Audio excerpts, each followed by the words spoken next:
Chapter 2 बहुत easy है। Introduction to securities market, basic of securities, primary secondary market, various market participant and their activity. Practically अपन जानते हैं, यानी अपन मार्केट में मीन्स एक्टिव हैं तो कुछ ना कुछ थोड़ा बहुत अपन जानते हैं। सिक्योरिटी मार्केट क्या है, प्राइमरी सेकेंडरी क्या है, मार्केट पार्टिसिपेंट्स एंड एक्टिविटी के बारे में भी जानते हैं। लेकिन theoretical book is knowledge, work book के अकॉर्डिंग क्या है, ठीक है, टेक्निकल वर्ड्स क्या यूज किया जाता है, थोड़ा देखना पड़ेगा। तो व्हाट इज सिक्योरिटीज मार्केट? तो सिक्योरिटी मार्केट क्या है?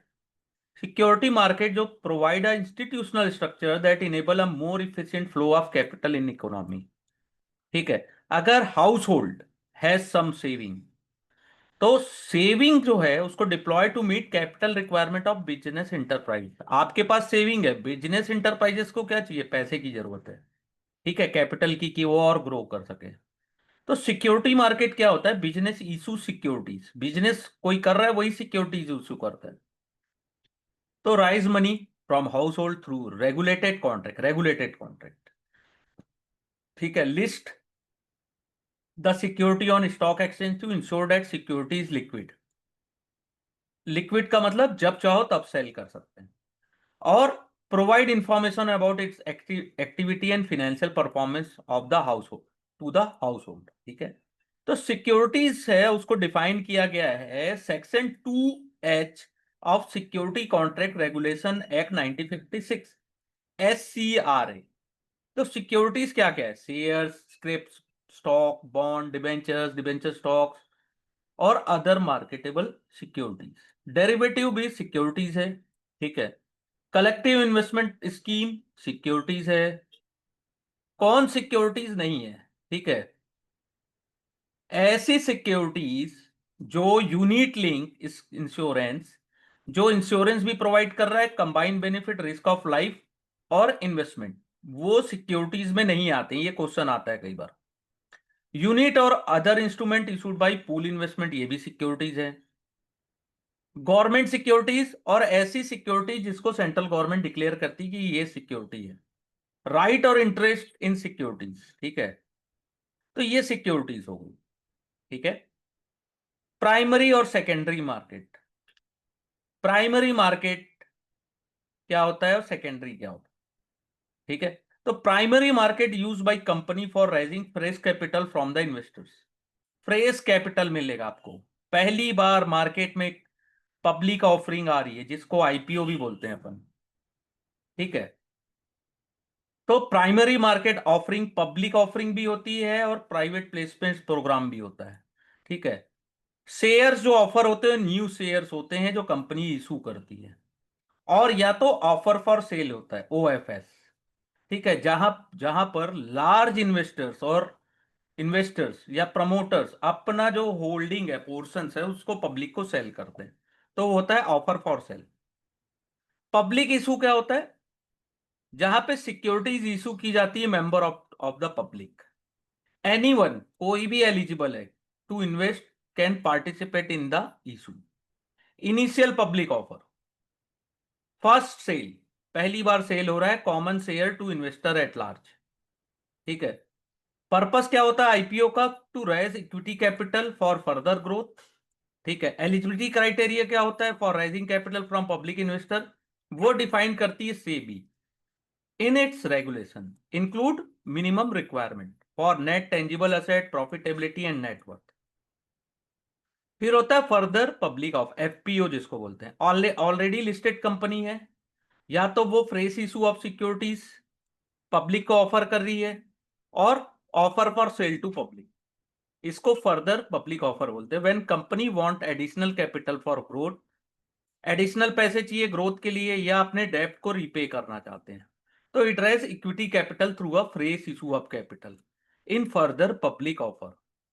FPO may also through offer for sale, which usually happen when it is necessary to increase the public shareholding in company to meet the regulatory requirement, ठीक है। आते हैं question, छोटे छोटे questions आते हैं यहाँ से। Second, right issue, share offer to existing share holder. जो आप शेयर किसको ऑफर हो रहा है? जिनके पास ऑलरेडी वो शेयर्स हैं और in proportion to their existing holding. मेरे पास 100 शेयर हैं, उनके प्रपोर्शन में मुझे राइट इशू होते हैं, ऑफर किए जाते हैं। ठीक है, जिसको अपन राइट इशू बोलते हैं। ठीक है, राइट शेयर्स और पॉपुलरली राइट इशू बोलते हैं। राइट इशू में क्या होता है, share holder have the right to participate in the issue. आपके पास राइट है, ठीक है, प्री एम्प्टिव राइट है एग्जिस्टिंग शेयर होल्डर के पास। ठीक है, the offer is required to make to existing share holder in proportion to their existing holding. ठीक है, शेयर होल्डर जिनको ऑफर हुआ है वो या तो चाहें तो सब्सक्राइब करें या तो ना करें, उनके ऊपर है। ठीक है, या तो दे में सब्सक्राइब पार्सली और फुल द ऑफर, यानी कि आपको 100 शेयर्स ऑफर हुए, आप चाहो तो उसको ले लो ऑफर, या तो उसको रहने दो ऐसे भी। ठीक है, नहीं लिया अपन ने, या तो उसको सेकेंडरी मार्केट में अपन सेल भी कर सकते हैं। सेल भी होता है, ट्रांसफर जिसको बोलते हैं अपन। फिर प्राइवेट प्लेसमेंट। प्राइवेट प्लेसमेंट में क्या होता है, पब्लिक इशू नहीं होता है, सेलेक्टेड ग्रुप ऑफ पर्सन, ठीक है, उनको इशूड होता है।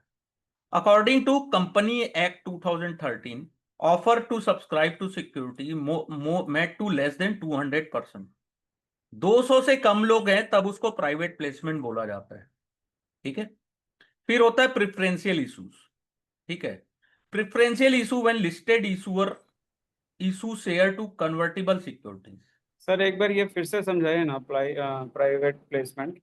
प्राइवेट प्लेसमेंट जिसमें 200 से कम लोग हैं, 200 से ओके। कम लोग पार्टिसिपेट कर रहे हैं, उसमें कोई भी हो सकता है। कंपनी तो एक्ट लगता है यहाँ पे, कंपनी एक्ट मतलब ये 2013। आईपीओ के थ्रू होता है या कुछ और इंस्ट्रूमेंट है ये? आईपीओ नहीं, वो तो जैसे आईपीओ नाम है, इनिशियल पब्लिक ऑफर, हाँ। ये ये प्राइवेट होता है। ठीक है, आपको पता भी नहीं होगा कब किसको सेल कर दिया उन्होंने। ओके। ठीक है, जनरली लोग ऐसे कम ही अवसर मिलते हैं प्राइवेट प्लेसमेंट के। ओके। मैक्सिमम कंपनी तो पब्लिक से ही पैसे लेने का प्रयास करती है, क्योंकि उनसे जल्दी इजीली मिल जाता है। जैसे अभी देख रहे होगे आप, लास्ट 3-4 साल से आईपीओ ही आईपीओ चल रहा है, कभी प्राइवेट प्लेसमेंट वाली बात नहीं हुई उस बीच में। लेकिन क्या होता है, ठीक है, सेलेक्टेड ग्रुप ऑफ पर्सन को दिया गया। ठीक है, पब्लिक इशू नहीं हुआ वो। ठीक है, लेकिन अब आईपीओ में भी कुछ कुछ चीजें हैं जिसको अपन देखेंगे आगे चल के। ठीक है, प्रिफरेंशियल में क्या देखते हैं अपन, ये क्वेश्चन आता है, made to less than 200 person. ये ऑब्जेक्टिव क्वेश्चंस में ही आ सकता है कि प्राइवेट प्लेसमेंट में कितने लोग पार्टिसिपेट कर सकते हैं, मेड टू लेस देन 200, 200 से कम। और कौन से एक्ट लगता है उसमें, कंपनी एक्ट 2013। इसी टाइप के छोटे छोटे जो इंपॉर्टेंट टेक्निकल वर्ड्स है ना, उसी से क्वेश्चंस बनते हैं। Preferential issues.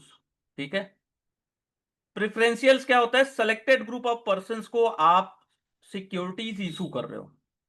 ठीक है, लेकिन द इशूअर, जो इशू कर रहे हैं, required to compile with various provision defined by SEBI relating to pricing, disclosure in notice, lock in period. Lock in period होता है प्रिफरेंशियल में। ठीक है, और जो भी रिक्वायरमेंट स्पेसिफाई की जाती कंपनी एक्ट के द्वारा। तो प्रिफरेंशियल इशू में कंपनी एक्ट भी यानी कि जो भी उनके रिक्वायरमेंट होते हैं कंपनी एक्ट के अकॉर्डिंग वो लागू होते हैं। अब होता है क्यूआईपी, जैसे प्राइवेट प्लेसमेंट आपने देखा, क्वालिफाइड इंस्टीट्यूशनल प्लेसमेंट। ये प्राइवेट प्लेसमेंट है, private placement of share made by listed company. ठीक है, to certain identify category of investor, जिसको क्वालिफाइड इंस्टीट्यूशनल बायर्स भी बोला जाता है। अब क्यूआईबी में कौन कौन आते हैं, financial institution, mutual fund, banks. SEBI ने भी उसका डिफाइंड किया है कि कौन एलिजिबिलिटी क्राइटेरिया क्या है for corporate to be able to raise capital through QIP. ठीक है, फिर होता है बोनस। बोनस आप लोगों को पता होगा, फिर एक बार और डिटेल बताता हूं। बोनस से फिनेंशियली कोई फायदा नहीं होता आपको। ठीक है, bonus issue of share is made to existing share holder of company, जो ऑलरेडी शेयर होल्डर है उनको मिलता है, लेकिन उनसे कोई कंसिडरेशन नहीं लिया जाता, पूछा नहीं जाता। ठीक है, the entitlement of bonus share depend upon existing share holding of investor. कितना आपने शेयर आपके पास है, जैसे 1:3 है, ठीक है, तो एक बोनस शेयर इशू किया गया, आपके पास कितने थे ऑलरेडी? थ्री, थ्री शेयर्स थे आपके पास। ठीक है, the company make the bonus issue out of its free reserve built, उनके पास जो जेन्यून प्रॉफिट होता है ना, उससे बनाते हैं वो लोग। ठीक है, बोनस इशू उसी से किया जाता है।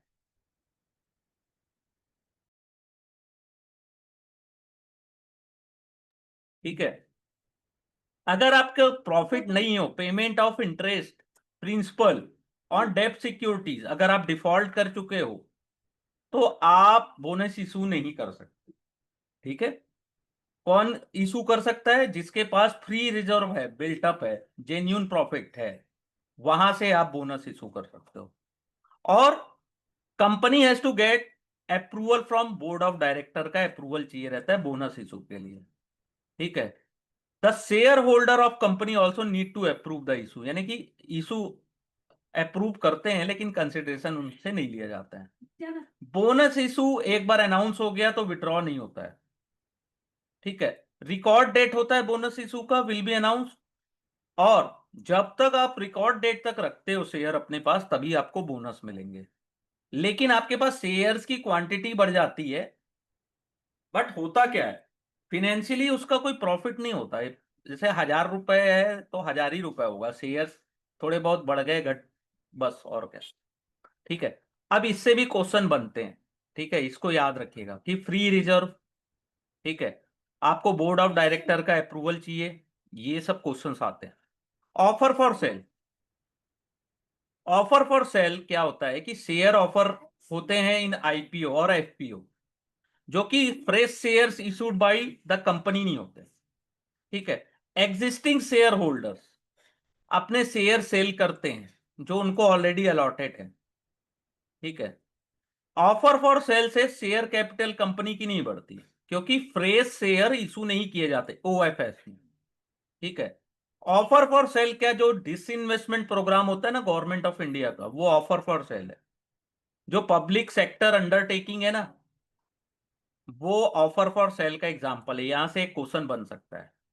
ठीक है, और ये क्या है, इट में बी स्टेटेड दैट ओएफएस क्या है, सेकेंडरी मार्केट ट्रांजेक्शन है, लेकिन प्राइमरी मार्केट रूट से ये होता है, ट्रांजेक्शन डन होता है। ये पॉइंट भी इंपॉर्टेंट है।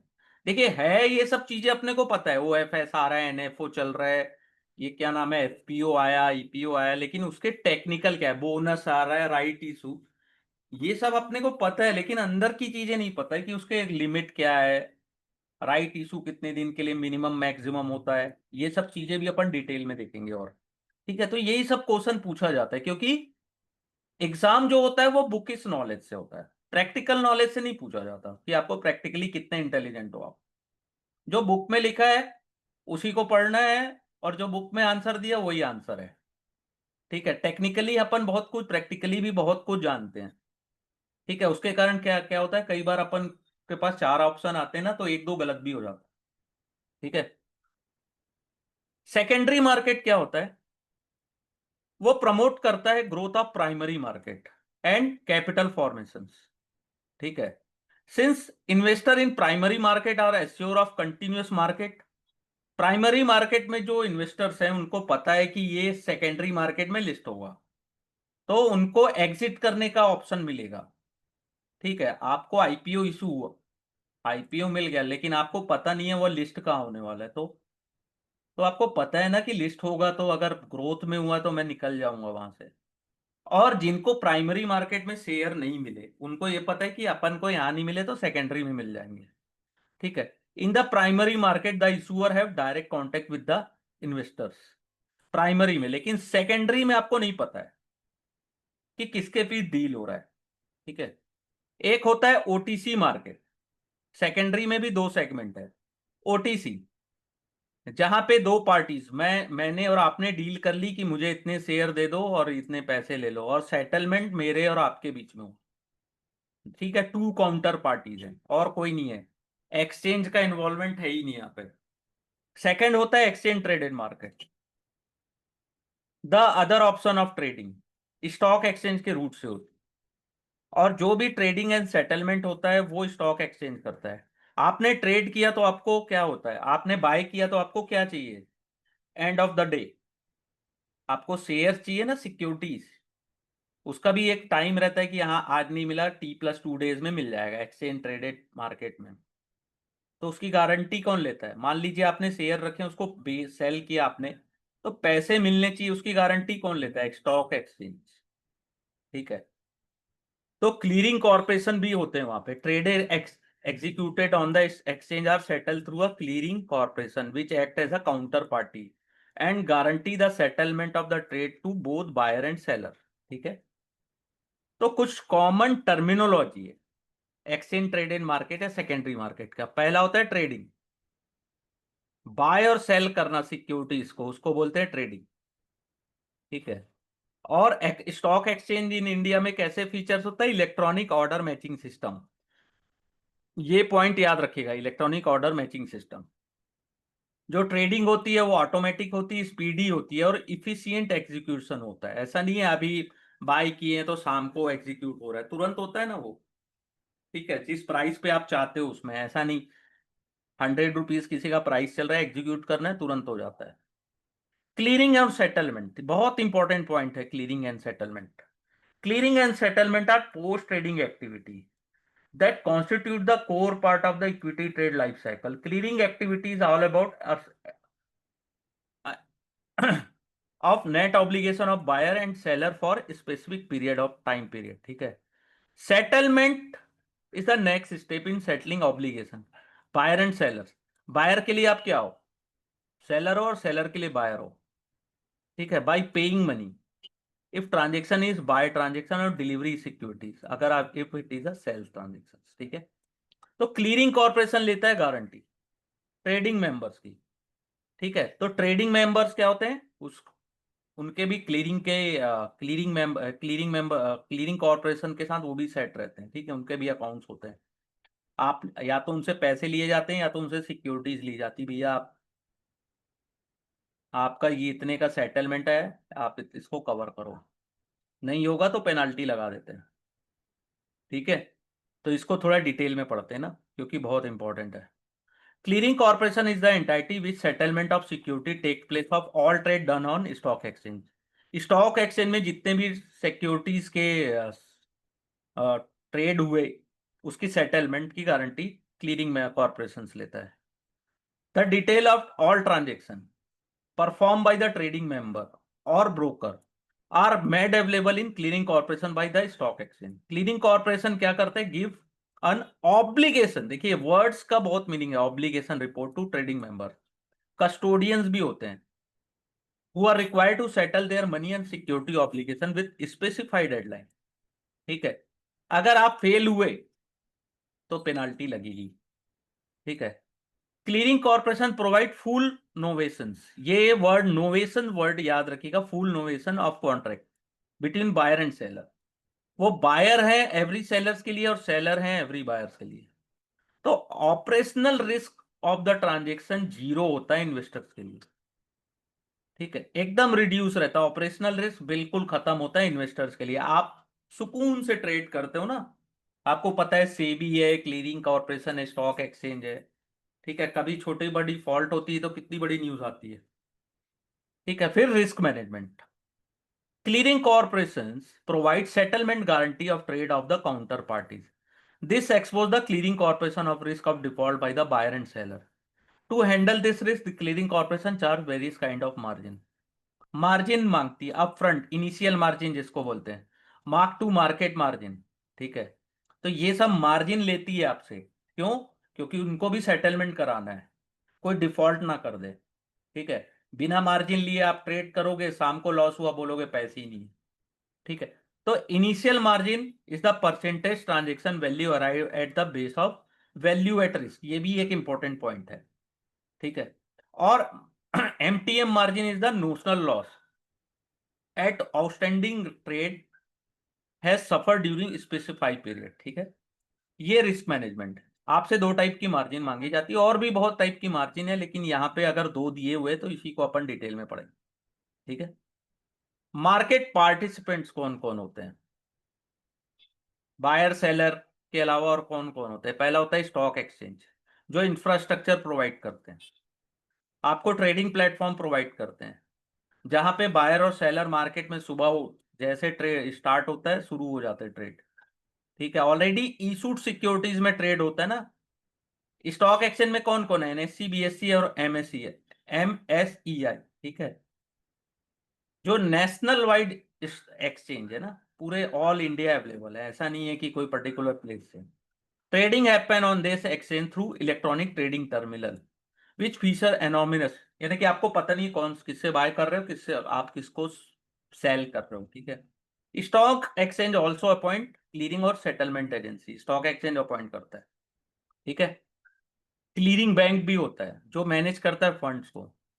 नेक्स्ट है क्लीयरिंग कॉर्पोरेशन, इंपॉर्टेंट रोल है जो अभी अपन ने जस्ट देखा हुआ है। ठीक है, इंपॉर्टेंट रोल है सेफ गार्डिंग प्रोवाइड करना। डिपॉजिटरी से आते हैं क्वेश्चन, ये कौन होते हैं? जो होल्ड करते हैं सिक्योरिटीज को, share, debenture, bond, government securities, mutual fund of investor in electronic form. ठीक है, इन्वेस्टर जो ओपन करता है अकाउंट डिपॉजिटरी के थ्रू वो रजिस्टर्ड डीपी कहलाते हैं। ठीक है, they also provide related to transaction in security held in demat form, आपके अकाउंट में कितने ट्रांजेक्शन हुए उसकी भी डिटेल प्रोवाइड करते हैं। दो है इंडिया में अभी, इसका फुल फॉर्म भी आता है, कई बार डिटेल भी पूछता है, central depository service limited, national security depository limited. ठीक है, फिर होती है depository participant. A depository participant is the agent of depository through which it is interface with investor and provide depository service. DP enable investor to hold and transact in security in demat form, while the investor level accounting securities are held and maintained by DP. ठीक है, DP से related questions आता है, DP को appoint कौन करता है? By the depository with the approval of SEBI, ये पॉइंट याद रखिएगा बस। और कौन कौन डीपी बन सकता है? Public financial institution, schedule commercial bank, foreign bank operating in India, लेकिन फॉरेन बैंक को अप्रूवल चाहिए आरबीआई का, state financial corporation, custodian, stock broker, कोई भी बन सकता है। ठीक है, नेक्स्ट होता है ट्रेडिंग मेंबर्स, ये जो पॉइंट मैंने हाईलाइट किया ये बहुत इंपॉर्टेंट है। ठीक है, trading member stock brokers registered होते हैं स्टॉक एक्सचेंज से। ठीक है, ये फैसिलिटी प्रोवाइड करते हैं buyer sale transaction of investor on stock exchange, all secondary market transaction on stock exchange have to be essentially conducted through registered broker of stock exchange. जितने भी ट्रांजैक्शन होते हैं स्टॉक एक्सचेंज में registered broker के through होते हैं, जितने भी ब्रोकर्स हैं आपको नाम तो पता ही होगा, उन्हीं के थ्रू होता है, डायरेक्ट स्टॉक एक्सचेंज में नहीं होता, ब्रोकर्स के थ्रू होता है। ठीक है, trading member can be individual, trading member individual भी हो सकते हैं, पार्टनरशिप, कॉर्पोरेट बॉडीज भी हो सकती है। ठीक है, फिर होता है ऑथराइज पर्सन, जो एजेंट होते हैं ब्रोकर्स के या सब ब्रोकर जिनको बोलते हैं, वो भी रजिस्टर्ड होते हैं रिस्पेक्टिव स्टॉक एक्सचेंज से। ठीक है, जिसको AP help in reaching service of broker to larger number of investors. ठीक है, फिर होते हैं custodian, is a entity that is vested with responsibility of holding fund.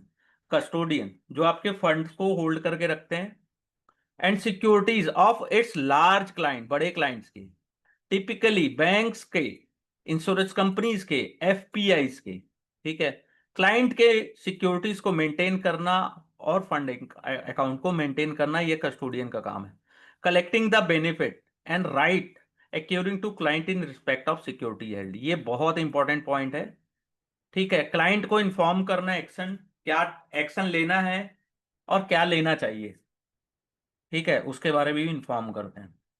फिर क्लीयरिंग बैंक्स होते हैं, क्लीयरिंग मेंबर और, ठीक है, क्लीयरिंग कॉर्पोरेशंस के बीच में एक इंपॉर्टेंट इंटरमीडियरी जो होती है क्लीयरिंग बैंक होती है। ठीक है, जितने क्लीयरिंग मेंबर होते हैं ना सबको मेंटेन करना होता है क्लीयरिंग बैंक के साथ account. It is the clearing member responsibility to make sure that fund are available in its account with clearing bank. ठीक है, पे इन पे आउट के लिए, जो मैंने आपको बताया ना कि पे इन पे आउट के लिए। ठीक है, पे इन पे आउट से रिलेटेड क्वेश्चन आते हैं।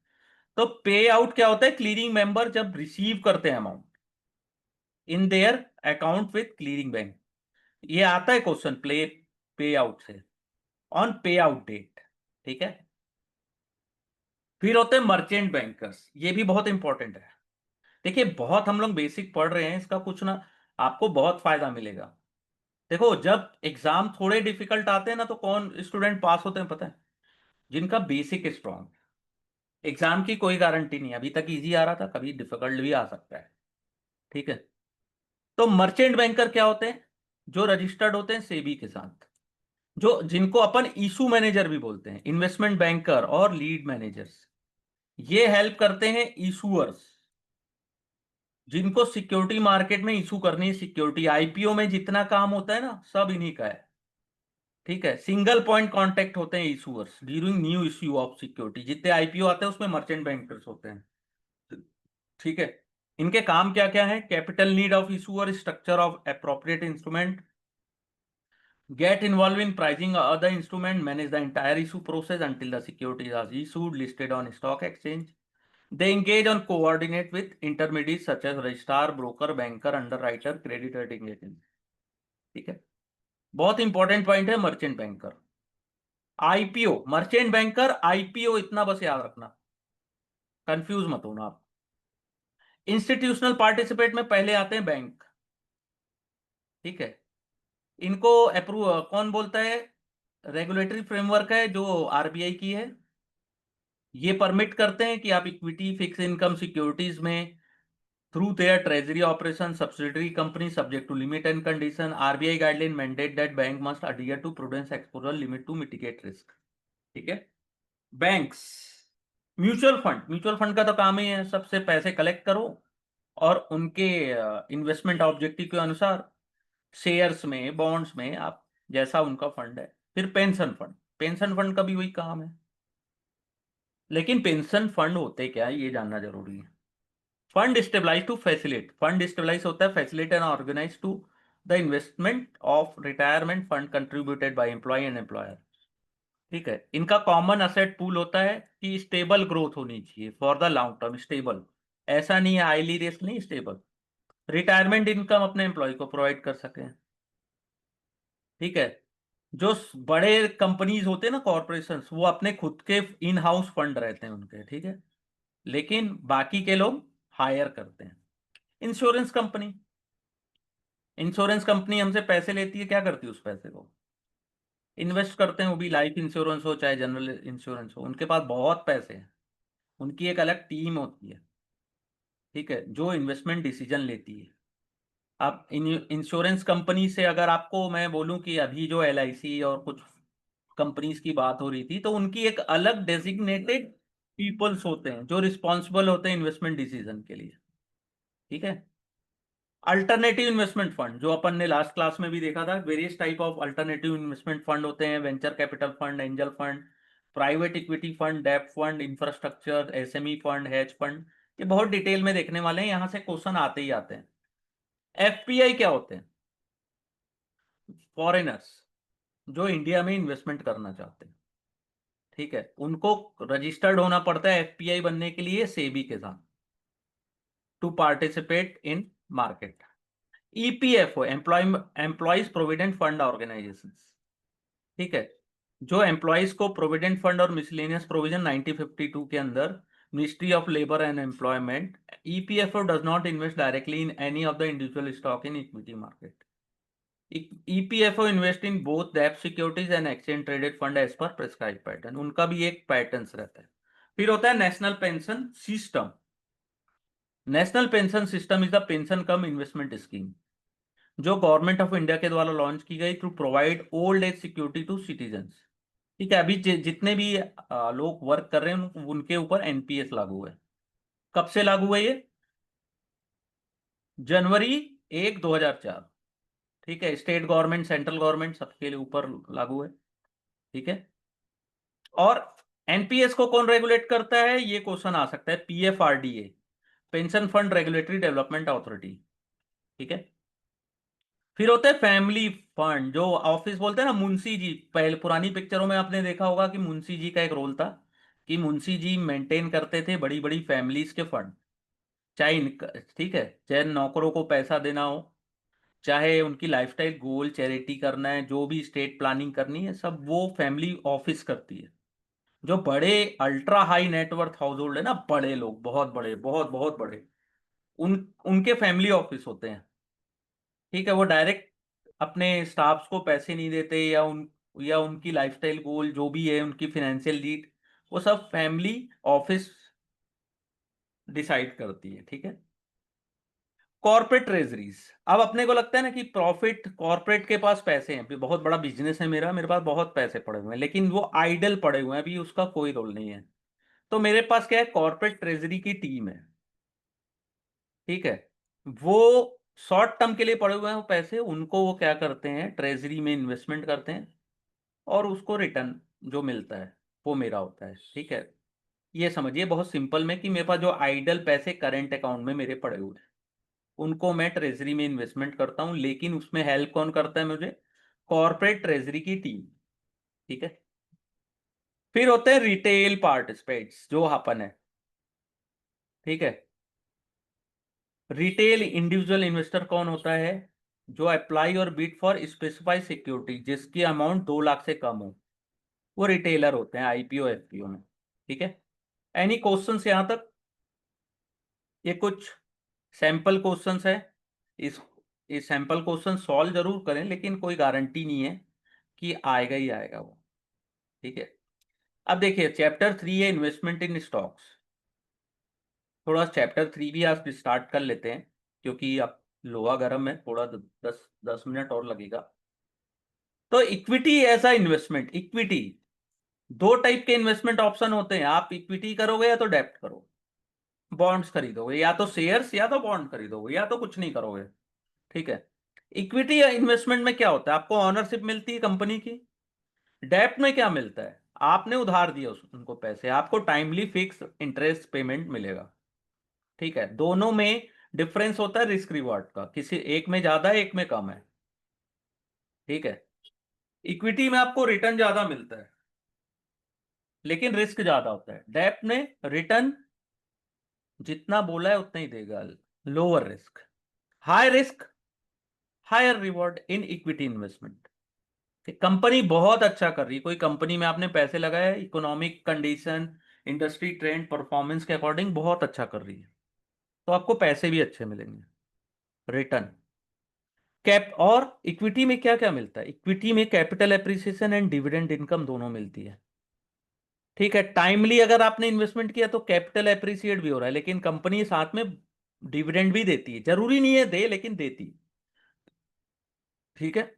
और इक्विटी मार्केट ही है जो प्रोवाइड करता है सब्सटेंशियल रिटर्न आउटपेसिंग इन्फ्लेशन, ठीक है। अब की फीचर्स क्या है इक्विटी इन्वेस्टमेंट के, पहला, equity as a residual claim. Residual claim का क्या मतलब है कि कंपनी के असेट्स एंड अर्निंग, इसका मतलब है कि company there are last to be paid in event of liquidation, आपको आखिरी में मिलेगा, जब डेब्ट सेटल हो जाएगा लाइबिलिटी सेटल्ड हो जाएगी, ठीक है। और while the increase risk it also offer significant upside potential, जब कंपनी अच्छा कर रही है, ठीक है, तो आपको share holder enjoy share of remaining profit. Company अच्छा की लेकिन वाइंड अप हुआ ना उनका, तो डेप्ट लाइबिलिटी के बाद बहुत पैसे बचते हैं, तो वो आपके हैं इक्विटी होल्डर्स के। साथ में आपको वोटिंग राइट मिलता है, आप decision making, corporate decision making में आप पार्टिसिपेट कर सकते हैं। शेयर होल्डर वोट कर सकते हैं इंपॉर्टेंट मैटर में, कि आपको board of director approving merger making significant business decision, ठीक है। अगर आपके पास शेयर्स हैं तो आप ऑनर हो कंपनी के, ऑनरशिप इन कंपनी, आप शेयर खरीदते हो तो क्या है, वो शेयर मीन आप ऑनर हो कहीं ना कहीं, थोड़ा सा एज अ रिटेलर या बड़े प्लेयर आप देखो तो ऑनर हो, आप कुछ भी कर सकते हो, ठीक है। और डेप्ट अगर आपने लिया, बॉन्ड्स खरीदे हैं, तो आपको केवल इंटरेस्ट मिलेगा, उसके अलावा आपके पास ऑनरशिप नहीं है उसमें, ठीक है।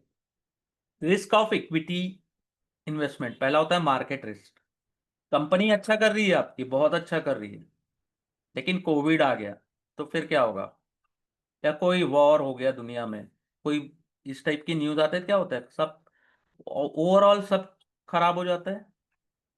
और मार्केट रिस्क को आप डाइवर्सिफाइड नहीं कर सकते, ठीक है, इसको हेज जरूर कर सकते हो, लेकिन डाइवर्सिफाइड नहीं कर सकते। अगर कोई बड़ी न्यूज आती है ना तो सब गिरते हैं, मार्केट रिस्क उसी को बोला जाता है।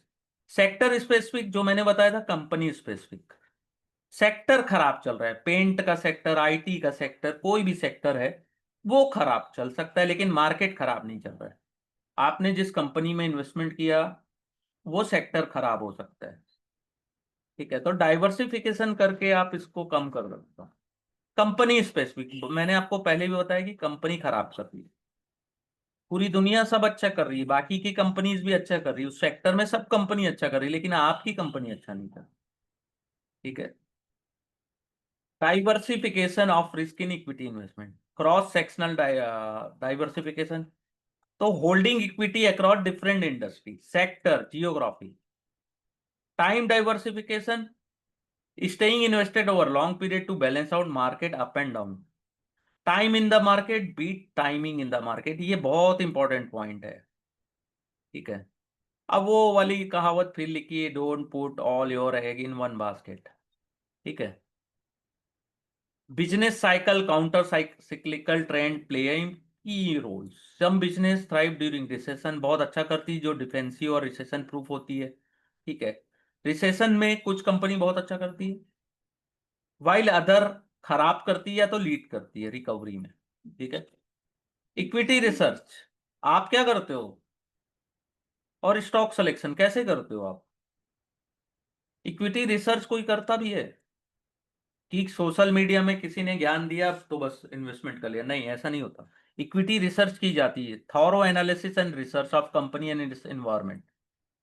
ठीक है। Financial non financial information both, कौन से सेक्टर से बिलोंग करता है, कॉम्पिटिटर कैसा कर रहे हैं, आप कैसा कर रहे हो, इकोनॉमिक कंडीशन कैसी है। तो उसमें दो टाइप के होते हैं, top down approach and bottom up approach.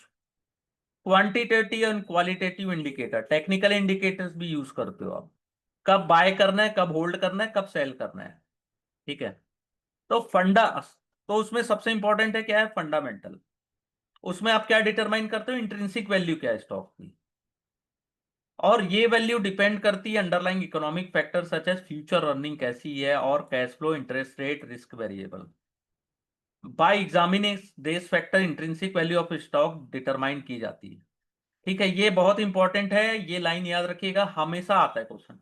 Investor should buy the stock, ऐसे स्टॉक को बाय करते हैं जिसकी इंट्रिंसिक वैल्यू मार्केट वैल्यू से नीचे है, और सेल करते हैं जिसकी इंट्रिंसिक वैल्यू मार्केट वैल्यू से ऊपर है। ठीक है। The difference between intrinsic and market value should be enough to cover the transaction cost. ठीक है। ये एक थ्योरिटिकल है, कल ऐसा करने मत चले जाना, कई बार बहुत इसके अपोजिट रिजल्ट भी होते हैं। ठीक है। फंडामेंटल एनालिसिस में अपन क्या क्या देखते हैं, बहुत इंपॉर्टेंट पॉइंट है, इकोनॉमी, इंडस्ट्री और कंपनी, ये तीन चीज को एनालिसिस करते हैं, जिसको ईआईसी फ्रेमवर्क भी बोला जाता है। ठीक है। फंडामेंटल एनालिसिस के अनुसार इंट्रिंसिक वैल्यू में differ from market price, eventually market price which coverage toward the intrinsic value. ठीक है। दो टाइप के अप्रोच होते हैं, टॉप डाउन। टॉप डाउन में क्या होता है, factor of to consider economy, industry and company factors. Bottom up में क्या होता है, कंपनी फिनेंशियल और प्रोस्पेक्ट को इवेल्यूट किया जाता है, लास्ट में अपन इकोनॉमी को देखते हैं। ठीक है। ये सबसे इंपॉर्टेंट है, ये इससे क्वेश्चन आना ही आना है, जो इतनी चीज मैं बताते जाता हूं, हाईलाइट करता हूं, इससे क्वेश्चंस आते हैं। EIC approach. ठीक है। इकोनॉमिक, इकोनॉमी कैसी कर रही इंडस्ट्री और कंपनी, ये फंडामेंटल रिसर्च फ्रेमवर्क है, use by analyst to identify best stock for investment. ठीक है। It follow top down approach, इसको टॉप डाउन बोलते हैं। ठीक है। तो पहला होता है इकोनॉमी, जिसमें अपन देखते हैं जीडीपी ग्रोथ कैसी है। ठीक है। अगर ग्रोइंग इकोनॉमिक, अच्छी ग्रोथ हो रही है जीडीपी में, इसका मतलब है कॉर्पोरेट प्रॉफिट अच्छी है, स्टॉक मार्केट में गेन अच्छा हो रहा है। इन्फ्लेशन रेट कैसा है। ठीक है। ज्यादा इन्फ्लेशन आपके परचेसिंग पावर को खराब कर सकता है, कॉस्ट इंक्रीज हो सकता है। इंटरेस्ट रेट कैसा है, lower interest rate encourage borrowing and investment, boosting corporate growth. Higher interest rate से इकोनॉमी स्लो डाउन होता है। एम्प्लॉयमेंट एंड वेज कैसा है, नौकरियां मिल रही हैं लोगों को, और मिल भी रही है तो पैसे कितने मिल रहे हैं। गवर्नमेंट की पॉलिसी फिस्कल और मॉनेटरी कैसी है, फिस्कल मीन्स सेंट्रल गवर्नमेंट की पॉलिसी, और मॉनेटरी मीन्स आरबीआई की पॉलिसी। ग्लोबल इकोनॉमिक ट्रेंड कैसा है, आपकी कंट्री अच्छा कर रही है, हो सकता है दूसरी कंट्री जहां से आप डिपेंड हो वो अच्छा ना कर रही। ठीक है, तो ये भी बेनिफिट है, ये इकोनॉमिक हुआ। इंडस्ट्री की लाइफ साइकिल कैसी है? ठीक है, इंडस्ट्री एनालिसिस में इंडस्ट्री की लाइफ साइकिल कैसी है, ग्रोथ कैसा है, मैच्योरिटी कैसा है, डिक्लाइन फेज कब आता है उसमें, डिमांड एंड सप्लाई कैसी है, प्राइसिंग पावर कैसी है, प्रॉफिटेबिलिटी कैसी है इंक्रीजिंग, कॉम्पिटिटिव लैंडस्केप कैसा है, न्यू एंट्रेंट के आने से, जैसे टेलीकॉम सेक्टर्स में न्यू एंट्री ली जियो ने, तो बाकी के लोग खत्म हो गए। बार्गेनिंग पावर ऑफ सप्लायर कैसा है, बार्गेनिंग पावर ऑफ बायर क्या है, threat of substitute, industry rivalry कैसी है, ये सब डिटेल में पढ़ेंगे अपन। इतना बस जान भी लो तो बहुत है। पोर्टर 5 फोर्स मॉडल यहाँ पे लगते हैं। बार्गेनिंग पावर ऑफ सप्लायर कैसा है, मीन्स उन वो प्राइसिंग को कितना दम पे रखते हैं, बायर्स की बार्गेनिंग कितनी है। सब्स्टिट्यूट के आने से, आईफोन के आने से, या मोबाइल फोन के आने से टेलीफोन इंडस्ट्रीज का क्या हाल हुआ। ठीक है, और एंड्रॉइड के आने से जो छोटे छोटे फोन थे वो तो खत्म हो गए, कैमरे खत्म हो गए। रेगुलेटरी इन्वायरमेंट कैसा है, जैसे बैंकिंग और हेल्थ केयर में। ठीक है, जितना ज्यादा हैवीली रेगुलेटेड होता है वहां पे प्रॉफिटेबिलिटी कम होती है और रिस्क भी ज्यादा होता है। टेक्नोलॉजिकल डिसरप्शंस, मैंने बताया ना कि कैमरे, छोटे छोटे कैमरे आते थे पहले रील वाले, उनकी जगह डिजिटल ने लिया, डिजिटल की जगह वो छोटे छोटे जो डिजिटल कैमरे थे उनकी जगह मोबाइल फोन ने ले लिया, तो वो भी खत्म हो गए। फिर company analysis, financial statement, company का एनालिसिस में सबसे इंपॉर्टेंट है financial statement, revenue and profit कितना है, आरओई कैसा है, रिटर्न ऑन एसेट्स कैसा है। ठीक है, डेप्ट लेवल कैसा है, कैश फ्लो कैसा है, मैनेजमेंट कैसा है, मैनेजमेंट का ट्रैक रिकॉर्ड कैसा है, विजन है कि नहीं है। कल का पूछ रहे हो आप किसी से जाके, भैया क्या करने वाले हो आगे, आपकी कंपनी में मैंने इन्वेस्टमेंट किया है, तो मैनेजमेंट को पता ही नहीं है आगे क्या करने वाले हैं वो। ठीक है, कॉर्पोरेट गवर्नेंस कैसा है उनका, ये सब अगर आप अच्छे से जान जाओगे और धीरे धीरे प्रैक्टिस करोगे, ट्रस्ट मी आप मार्केट में सबसे बेस्ट एनालिसिस कर सकते हो, लेकिन बहुत डिटेल में पढ़ना पड़ता है। कॉम्पिटिटिव एडवांटेज कैसा है, स्ट्रॉन्ग ब्रांड नेम है आपका, यूनिक प्रोडक्ट्स हैं, कॉस्ट लीडरशिप है, तो valuation matrix, price to earning ratio, ये वैल्यू कैसे करना है, price to book value, EBITDA कैसे, नहीं ये टेंशन मत लेना, ये सब डिटेल में पढ़ने वाले हैं अपन। ठीक है, तो यहां तक आप देख लेना आज, नेक्स्ट क्लास में इसके आगे पढ़ेंगे, क्योंकि